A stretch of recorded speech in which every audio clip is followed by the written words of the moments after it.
आज 7 मार्च 2025 को दिल्ली से रिपोर्ट ये है कि आज हम मॉल में गए थे, रेस्टोरेंट में। कौन से रेस्टोरेंट में उसका नाम नहीं बताएंगे क्योंकि फ़ास्ट फूड का प्रमोशन नहीं करते हैं, लेकिन सिर्फ कंजम्पशन करते हैं।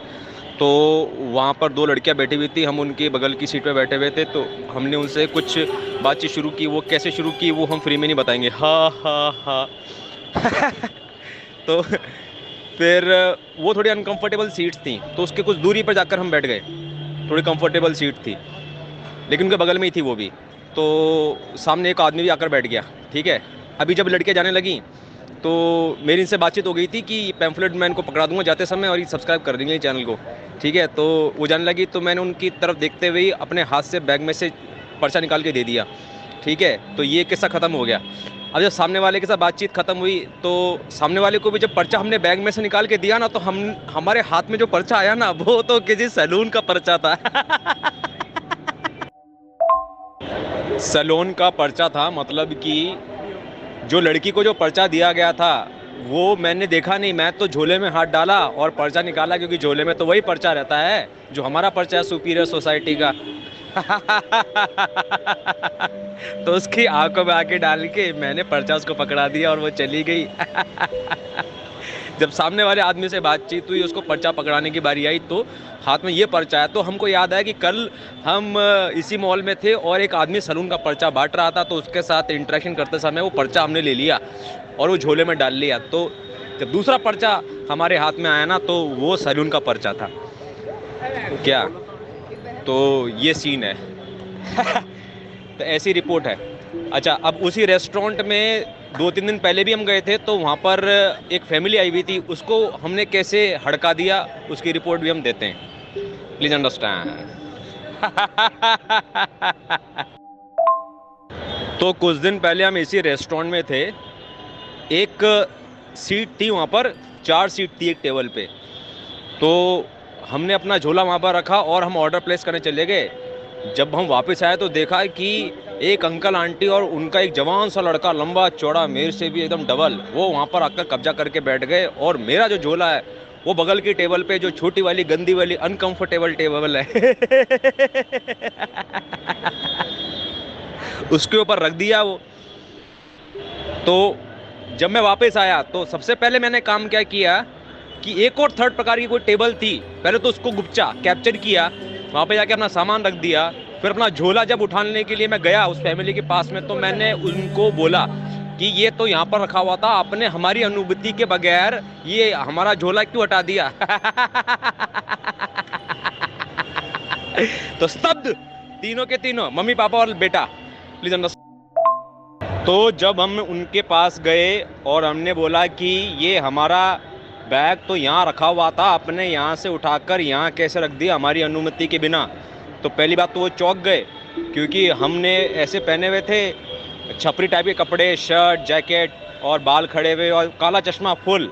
और वो अंकल आंटी और उनका जवान सा लड़का, वो तीनों की दोनों स्तब्ध रह गए कि मतलब ये मेरी आधी हाइट का ये बंदा एकदम फुल अल्फा बन के सामने आके ये अनुमति के बारे में कैसे पूछ रहा है कि अनुमति के बिना बैग कैसे हटा दिया? तो उसका जो बाप है ना, वो अंग्रेजी झड़ने लग गया थोड़ी थोड़ी। Oh no, it was there, nobody was there, so I put it here. मैंने बोला ऐसी की तैसी, अरे since the bag was there, it is very understood in our country that someone is there, someone will come back after placing an order, so how can you? तो वो ऐसे बोलने लगा, oh no no no, that was old time. मैंने बोला अच्छा old time, oh now I am enlightened. तो फिर ठीक है, प्लीज अंडरस्टैंड, फिर ठीक है। तो इस पूरे प्रकरण में सुपीरियरिटी की शिक्षा क्या प्राप्त होती है? इस पूरे प्रकरण में सुपीरियरिटी की शिक्षा यह प्राप्त होती है कि कभी भी कोई लड़ाई करना, झगड़ा करना, चीखना चिल्लाना, क्रोध करना, गाली गलौज करना, या कोई भी आंदोलन करना, कोई भी एजिटेशन क्रिएट करना, कोई भी पंगा लेना, ये सारा का सारा काम जो है ना, फाइट एंड फ्लाइट मोड से नहीं होना चाहिए। ये सारा का सारा काम अल्फा मोड से होना चाहिए, रिलैक्स मोड से होना चाहिए, क्रिएटिव मोड से होना चाहिए। मैं तो मौज में ही हूँ और मेरा तो कुछ बिगड़ने वाला है ही नहीं। और वर्स्ट केस में क्या होगा, ये मेरा आर्ग्यूमेंट जीत जाएगा तो जीत ही जाएगा। मैंने तो टेबल अपनी गुपची रखी है जो कि सबसे बेस्ट नंबर की टेबल है, आप समझिए, एवरी टाइम। मतलब कुछ होने वाला ही नहीं है, वो just for fun, just for creativity, just for a game, a play. It's Shinchan game. Shinchan और नोबिता। क्या तुम सच कह रहे हो डोरेमोन? हाँ नोबिता, मैं सच कह रहा हूँ। तो it's just a play, It is always a play. You have nothing to lose. You're not going to lose anything at all. Please understand. It is not coming from fight and flight mode. It is coming extremely from. क्या समझे भाई साहब?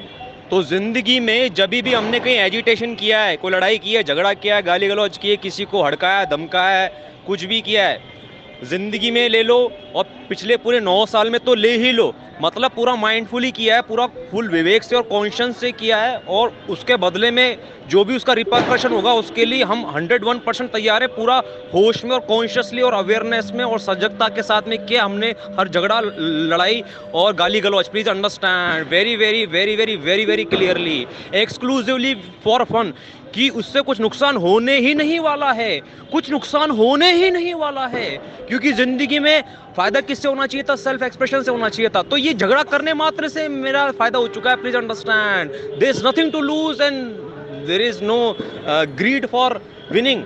उसमें कुछ जीतने वाली बात ही नहीं। जीत तो तभी हो गई जब मेरे मन में जैसा और मैंने उसको वहां पर बोल दिया बिना किसी एक्सपेक्टेशन के। प्लीज अंडरस्टैंड, क्या समझे भाई साहब? तो ऐसे दैनिक जीवन की कई घटनाओं का उल्लेख हमने किया है। जैसे अभी ट्रेन में थे, 3rd AC ट्रेन थी जो प्रयागराज जाने वाली थी, तो वो 2 घंटे के 8 घंटे ले रही थी।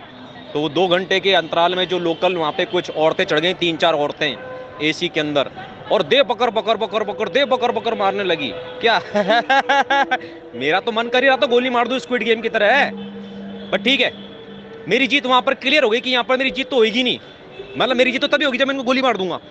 अब जीत कैसे होगी? जीत होगी सेल्फ एक्सप्रेशन से। तो मैंने उनको रेस्पेक्टफुली, प्लीज अंडरस्टैंड, अनजान लोगों से हमेशा रेस्पेक्टफुली बात करना, नहीं तो फिर वो जो नाजायज मुद्दा है ना उसका मुद्दा बनाते हैं कि गाली दे दी और बदतमीजी से बात कर रहा है। लेकिन जो एग्जैक्टली लॉजिक था ना, उस लॉजिक को पूरी तरीके से नजरअंदाज कर देते हैं। लॉजिक क्या है कि आपके पास टिकट नहीं है तो कम से कम शांति से तो बैठ जाओ। यहाँ पर इतना 2 घंटे के 10-10 घंटे लग रहे हैं, चक्कर चक्कर कर दिमाग क्यों खराब कर रहे हो? यहाँ पे जो लोग पैसे देके बैठे हैं उनको तो शांति से बैठने दो। प्लीज अंडरस्टैंड, क्या लॉजिक मार दिया आप करते करते। क्या समझे भाई साहब? तो जो समान भाव में रहने वाली थ्योरी है वो बहुत ही लो IQ, बहुत ही बेवकूफ़ाना और बहुत ही इमेच्योर थ्योरी है।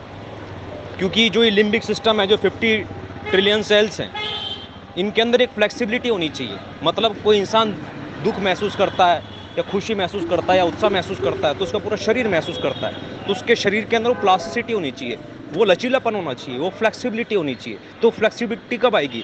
जब हंसने का टाइम आएगा तो पूरा हंस देगा क्या? और रोने का जब टाइम आएगा तो ऐसा रोएगा कि मतलब पूरा मोहल्ले को सुना देगा, जिसमें कोई बुरा ही नहीं है। जितनी इंसान की पुकार, चीख पुकार तेज होगी, वो उतना बड़ा सायरन है कि something is wrong in the wellbeing of the organism of humanity. तो बाकी सारे ह्यूमंस को की तरफ दौड़ना पड़ेगा, पूछना पड़ेगा क्या हो गया, क्या हो गया, क्या हो गया। ऐसा कुछ तो नहीं हो गया जो बाकी सबके साथ होगा, तो उनको भी इतना चीख पुकार करना पड़ेगा। Please understand, this is the importance of yelling and whining. Please understand, कितनी बड़ी बात है। क्या समझाया हमने आपको कि जब आदमी की ज़िंदगी में खुशी होती है तो उसको चीख चीख के, चिल्ला चिल्ला के सबको बताना चाहिए कि मैं कितना खुश हूँ, ज़िंदगी इतनी मौज में। और जब उस आदमी की ज़िंदगी में तकलीफ होती है तो भी उसको बहुत चीख चीख के, चिल्ला चिल्ला के सबको बताना चाहिए। मतलब किसी का रोना, चीखना, चिल्लाना तो इतनी ज़्यादा दिव्य चीज़ है, इतनी ज़्यादा नैसर्गिक चीज़ है कि आपकी सोसाइटी में जो गुलाम लोग हैं ना, वो छोटे बच्चे की जो चीख पुकार है, रोना धोना है, उसको भी नज़रअंदाज करते हैं, जबकि उससे तो दिव्य कोई चीज़ ही नहीं है। मतलब चिल्लाने का मतलब ये है कि सब लोग अपना काम धंधा छोड़ दो और उसको अटेंशन दो। प्लीज अंडरस्टैंड, और चेक करो कि ये जायज़ है कि नाजायज़ है, और यदि इसका चिल्लाना जायज़ है तो उसका दुख दूर करो। मतलब यही तो कम्यून है बेसिकली। जब भी कोई बच्चा चिल्ला रहा है ना या चीख रहा है तो वो रजनीश को पुकार रहा है। रजनीश ने कहा था कि कम्यून होना चाहिए, कि आपकी मम्मी कहीं बिजी है तो किसी और की मम्मी है, सारी मम्मियाँ एक साथ आ जाओ, सारे पापा एक साथ आ जाओ, सारे बच्चे एक साथ आ जाओ, और सब एक दूसरे को पुचकारो, प्यार करो और इज्जत करो, सलाम करो। मतलब किसी एक इंसान के ऊपर सारा बोझ ना डाला जाए, इसलिए बच्चा चिल्ला। क्या समझे? हम आपको बता रहे हैं कि आपके संस्कारों में आपको क्या सिखाया कि अपनी खुशी के बारे में ज़्यादा चीख चीख के किसी को चिल्ला चिल्ला के बताना नहीं, क्योंकि अगले जलते हैं और किसी को आपकी खुशी बर्दाश्त नहीं होती है। और यदि आपका गम है तो उसको भी छुपाना, क्योंकि आप गम किसी को बताओगे तो नोबडी केयर्स, और दूसरे वाले खुश होंगे, ताली बजाएंगे और मिर्च मसाला गा के आगे लोगों को बताएंगे। तो ये सब बेईमानी सिखाने वाला काम है बेसिकली। प्लीज अंडरस्टैंड, इसमें कोई ऑनेस्टी नहीं है, इसमें कोई नेचुरलनेस नहीं है, इसमें कोई ऑर्गेनिक लिविंग नहीं है, इसमें कोई इकिगाई नहीं है, इसमें कोई प्रकृति के साथ अलाइनमेंट नहीं है। ये पूरा बेईमानी वाला काम है। और जितना आदमी चीखता चिल्लाता है, जितना आदमी खुश रहता है, उतना उसके मैंने आपको लॉजिक बता दी कि एक तो ये जो ऑर्गेनिज्म है इसकी फ्लेक्सिबिलिटी होनी चाहिए, तब जाके ये उतने वैरायटी ऑफ इमोशंस को एक्सपीरियंस कर पाएगा और छलांग लगा पाएगा अच्छे अच्छे इमोशंस के अंदर, और क्वांटम जंप लेने के लिए हमेशा तैयार रहेगा। और दूसरी बात, ये एक अलार्म है इस ऑर्गेनिज्म का कि उस अलार्म में कोई प्रॉब्लम है, इसलिए चीखना चिल्लाना और रोना और हल्ला करना एक्सट्रीमली इंपॉर्टेंट चीज है पूरी सोसाइटी का अटेंशन लेने के लिए। तो ये सारे जो संस्कार है ये किसने बना रखे हैं? ये दुनिया को गुलाम बनाने वाली जो शक्तियां हैं, जिन्होंने कई सदियों से और कई हजारों सालों से सोसाइटी में लोगों को गुलाम बनाया, उन्होंने संस्कार सिखाए कि ह्यूमिलिटी रखना, हम्बलनेस रखना, हम्बल का कम्बल ओढ़ के रखना, ठीक है, और एरोगेंस से बात मत करना, और अपने बारे में ज्यादा डिटेल में ज्यादा बात मत करना, नहीं तो लोग उसको अहंकारी समझेंगे। और पहले तोलना फिर बोलना, और यदि बोलने लायक बात नहीं है तो उसको अपने अंदर ही, बेसिकली क्या है कि if you are escaping the war outside then you are getting into the war inside, मतलब आप अंदर ही अंदर उस कन्फ्लिक्ट में रहेंगे यदि वो कन्फ्लिक्ट आपने बाहर नहीं निकाला और बाकी लोगों के सामने नहीं रखा और बाकी लोगों को उसमें सम्मिलित नहीं किया। तो ज्यादा से ज्यादा बोलना, चाय के पीने के बारे में, ट्रेन लेट हो गई और पहले से दुबले हो गए, खाना वाना खा रहे हो नहीं खा रहे, और खाना खा लो, चाय पी लो, ये फालतू बातें करना, मुद्दे की बातें नहीं करना। मुद्दे की बातें कौन सी हैं? मुद्दे की बातें वो है जैसे कि 15 लाख मुद्दा है। मैं एक करोड़पति रिश्तेदार के घर में गया था जो मोदी का गुलाम है, उसने बोला कि पुरानी बात होगी तो छोड़ दो, तो मैं तो बोलता हूँ कि 20 साल पहले भी किसी का रेप हो गया था, कोर्ट के अंदर तारीख पे तारीख को डाल रहे हो, छोड़ दो उसको, भूल जाओ, मूव ऑन कर जाओ, प्लीज अंडरस्टैंड। बढ़ा रहे हैं आपके मन में जो समस्या है, जो मसला है, जो चीज आपको तकलीफ दे रही है, उसको अपने बाहर अड़ोस के पड़ोस के लोगों से, अड़ोस पड़ोस के स्टेट के लोगों से, अड़ोस पड़ोस के देश के लोगों से, पूरी दुनिया से, पूरी कायनात से चिल्ला चिल्ला कर यदि आप नहीं बता रहे हैं तो आप अपने साथ एक बार में घुस रहे हैं और आप अपने ऊपर वार कर रहे हैं। जबकि जिम्मेदारी किसकी थी, वो समस्या किसने बनाई थी? वो बाकी सब लोगों ने बनाई थी, सबको मिलकर सॉल्व करना चाहिए था, लेकिन सब लोगों ने जिम्मेदारी बना के आपको आपके अंदर ही, आपके दिमाग के अंदर ही कंफ्लिक्ट में डाल दिया।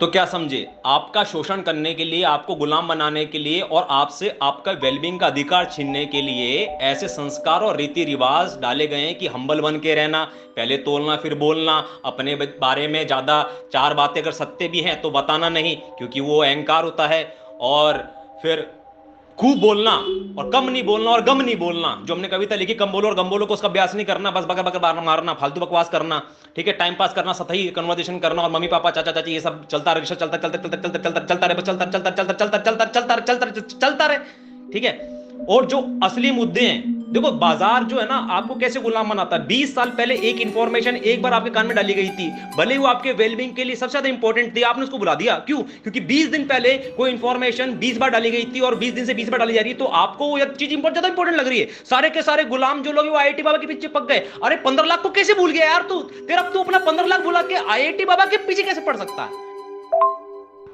क्या सिखाया हमने आपको कि आपको गुलाम बनाने वाली जो शक्तियां हैं वो आपकी जो प्रायोरिटीज हैं वो दबा देती हैं, और जो उनकी प्रायोरिटीज हैं वो प्रायोरिटीज आपके ब्रेन में बार बार फायर कराती रहती हैं। तो जैसे कि गुलाम बन गए, अजमेर का भव्य पाठक गुलाम बन गया, अजीत पुणे का गुलाम बन गया, एक मैडम है हिसार की वो भी गुलाम बन गई, और एक फौजी है अपना राजस्थान का वो भी गुलाम बन गया। तो ऐसे लोग गुलाम बन गए, लेकिन हम गुलाम नहीं बने। हम तो आईआईटी बाबा की लेवरेज को पूरा इस्तेमाल कर रहे हैं, क्योंकि हमारी प्रायोरिटी क्या थी? हर इंसान की हाईएस्ट प्रायोरिटी क्या होनी चाहिए? ज्यादा से ज्यादा अमीर बनना, ज्यादा से ज्यादा सफल बनना, ज्यादा से ज्यादा खुश बनना, ज्यादा से ज्यादा जिंदगी को जीना, जिंदगी की ज्यादा से ज्यादा मौज करना। तो प्रतिदिन उसका सारा एफर्ट वही होना चाहिए। मतलब अगर तेरे को 15 लाख तेरे को चाहिए थे तेरे, तो रोज ये मसला क्यों नहीं उठा रहा है कि 15 लाख का है, 15 लाख का है, 15 लाख का है, 15 लाख का है, 15 लाख का है, 15 लाख का है, 15 लाख का है, 15 लाख का है, 15 लाख का है, 15 लाख का है, 15 लाख का है, 15 लाख लाओ, 15 लाख लाओ, 15 लाख लाओ, 15 15 15 लाख, 15 15 15 15 रोज मतलब आप समझ रहे हैं ना? अपनी प्रायोरिटीज का रोज मंजीरा बजाना, अपने व्यक्तिगत रूप से बजाना, अपने फोन में बजाना, व्हाट्सएप में बजाना, फेसबुक पे बजाना, यूट्यूब बजाना, इंस्टाग्राम पे, टेलीग्राम पे, अड़ोसी को पड़ोसी को, चुनाव आ रहे हैं तब, और कुछ भी हो रहा है तो कुंभ आ रहा है, दिवाली आ रही है, होली आ रही है, अपनी जिंदगी की टॉप मोस्ट प्रायोरिटी का रोज मंजीरा बजाना, ठीक है। फॉर एग्जाम्पल मैं अभी दिल्ली में हूँ, अभी घर जाऊंगा ना अजमेर, तो जाते ही मतलब मेरी मम्मी ये पूछेगी कि खाना खा लिया क्या, या चाय पिला दूं क्या, या फिर दुबला हो गया, या फिर ट्रेन लेट हो गई ना, या फिर आज तो बारिश होने वाली थी, आज गर्मी या सर्दी है, ऐसे फालतू बातें। प्रायोरिटी नंबर वन क्या होनी चाहिए मेरी और मेरी मदर के बीच में? मेरी प्रायोरिटी होनी चाहिए कि मदर को जो घुटने का दर्द है या फिर टकने का दर्द है उसका क्या हुआ, उसको और ठीक कैसे करना है, उसको पूरी तरह ठीक कैसे करना है। सुबह शाम यही बातें करो, यही बातें करो, यही बात करो, इस दर्द क्या करना है, इसके लिए इसको बुलाओ, वो बुलाओ, किताब पढ़ो, रिसर्च करो, राजनीति सबको इसी के बारे में बात कर लो, और ट्रेन गई मात चुदाने। मतलब कल मैं अपने घर के आसपास दिल्ली में घूम रहा था, तो एक दुकान वाला था, उसके साथ बात हुई थी 7-8 साल पहले जब हम सुपीरियर सोसाइटी के पर्चे बांट रहे थे। तो बातचीत करते समय मुझे उसका एक लाइन, एक वाक्य याद है कि बहुत सारी प्रॉब्लम्स है हमारे देश में यार, सॉल्व तो करनी पड़ेंगी। बस उस आदमी से यही एसोसिएशन है मेरा जो दिमाग में घूम रहा है। अभी मैं उसके सामने आया ना, तो उसने मुझे देखते ही क्या बोला, और कहां पर हो, बहुत दुबले हो गए। अबे यार, तेरी लाइफ की प्रायोरिटी कैसे हो सकती है कि मैं दुबला हो गया, कि मोटा हो गया? तेरी लाइफ की प्रायोरिटी ये होनी चाहिए कि देश में इतनी सारी समस्याएं हैं, वो कौन कौन समस्याएं हैं, उनको सोल्व कैसे करना है, और हम कैसे भागीदारी हो सकते हैं। Please understand. एक और गुलाम कल चूतिया मिल गया, सड़क पे मिल गया, वो बोल रहा है कि और भैया कब आए, कैसे हो? अबे कब मैं आया उससे तुझे क्या मतलब है? तुझे शेयर मार्केट के कंटेंट क्रिएट करने थे, और वो तू 2 साल से टरकाते जा रहा है। मेरे को मिलते ही तुझे उसकी वो मुद्दा उठाना चाहिए था, उसका क्या हुआ और वो रुका हुआ है तो आगे कैसे बढ़ाना है। प्रायोरिटी में इतने ज्यादा पीछे हो, आपकी सोसाइटी में लोग इतने पीछे, सब गुलाम है भाई साहब। तो क्या ये बात सच है कि आप यदि अपनी खुशी बयां करोगे तो लोग जलेंगे, और आप अपने गम बयां करोगे तो लोग अंदर ही अंदर खुश होंगे, ताली बजाएंगे और मिर्च मसाला लगा के इधर से उधर आपकी उन सूचनाओं को करेंगे? क्या ये बात सच है? ये बात सच है, लेकिन कूप मंडूकों के लिए।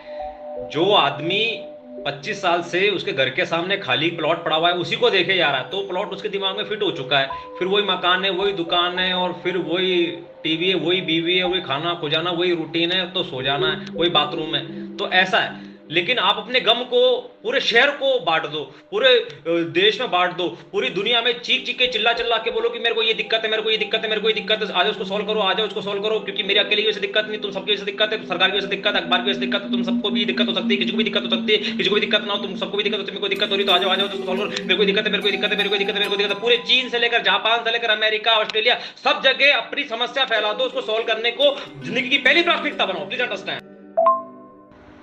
तो चीख चीख के चिल्ला चिल्ला के समस्या बताने में क्या है कि जैसे किसी औरत की शादी टूट जाती है, उसका पति छोड़ के भाग जाता है, या डिवोर्स दे देता है, या किसी और से प्यार करने लगता है, खर्चा वर्चा नहीं देता है, तो इस औरत को क्या करना चाहिए? चीख चीख के चिल्ला चिल्ला के पूरे शहर को बता देना चाहिए, सारे भाइयों को जमा करना चाहिए कि तू, तेरे को रक्षाबंधन माना ना, तू किस दिन काम आया, किस दिन रक्षा करेगा मेरी, जाके उसको पकड़ के लेके जूत लगा और मेरे को पैसे दिला, और मेरे को पूरा खर्च दिला जिंदगी भर का। क्योंकि तुम लोगों ने ये प्रावधान, ये रीत बना रखी थी कि शादी करनी है, तुम्हारी शादी से कंप्लायंस करके, शादी की व्यवस्था से कंप्लाई करके मैंने शादी कर ली, अब शादी टूट गई, और तो उस बाप को बोला, सारे चाचा को बोला, वो मामा को बोला, जो पूड़िया बांट रहा था, वो सारे गुलामों को बोला, बैंड बाजा बजा रहे थे, जो नाच रहे थे, जो दारू पी रहे थे, जो बम फोड़ रहे थे, सारे के सारे जो फोटो वोटो खींच रहे थे, जो बच्चों है, जो घर के अंदर पापा है, मम्मी है, सबको जमा कर, सबको जमा कर। और मेरी शादी टूटने की वजह से मेरा जो सर्वाइवल खतरे में आ गया है, उसका क्या करना है? सब के सब लोग पैसा निकालो। उस औरत को एक एक घर में जाना चाहिए, एक एक जूत बजाने चाहिए और पैसा निकालना चाहिए। Please understand. आपको अपनी प्रॉब्लम जो कि आपकी वजह से नहीं, सोसाइटी की वजह से, उसके मुंह पर मार देना चाहिए और सॉल्यूशन निकालना चाहिए। This should be your first priority.